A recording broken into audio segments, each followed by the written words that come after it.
Nkuko bisanzwe kandi mu kazi gakomeye kandi dukora buri munsi twaba dusanze umusani hano ku cyubakwa akaba agiye kuturapira imirongo ye bakunze bacu kugira ngo muramuruze hano twagiye karibu. Aho Yesu ari hazi ibintu bifite agaciro mu buryo bwose, hazi ibintu witegereza ukabura iyo biva. Yesu we, aho Yesu ari hazi ibintu,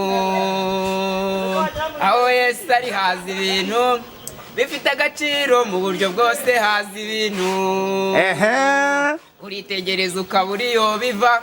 Yesu we, aho Yesu ari hazi ibintu. Amen, amen, amen. None se musani wakwitande bakwitande? Angita ngenda mbizi Jane. Ngenda mbizi. Watangiye ubuhanzi ryari? Watangiye ubuhanzi mu myaka 4. Ariko nitukurumbisha unubake.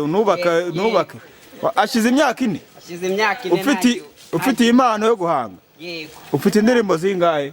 Maze gukora izo maze gukora za audio mfite 6. Indirimbo audio 6? Yego.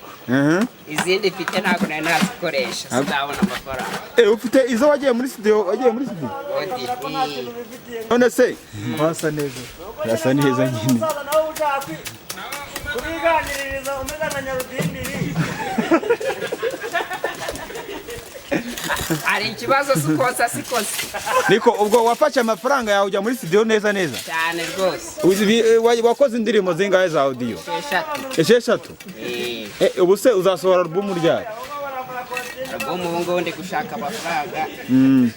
Ndamutse nyabonye nahita nisohora. Ubu se ubona bizavamo kubaka bizavamo gaje? Bizavamo. Yanze bikunze bizavamo. Cyangwa ubonye nk'umuterankunga? Ubonye umuterankunga byo byafasha. Byahita bigufasha. Okay, reka tujye kuvuganira rero Kigali babime. Ajya hano nihe ukorera? Angaha nkorera hano Kimironko. Kimironko? Mudugudu wa Bibare hano. Akandi karirimbo kamwe kanyuma tugenda. Kitwa ngo iki?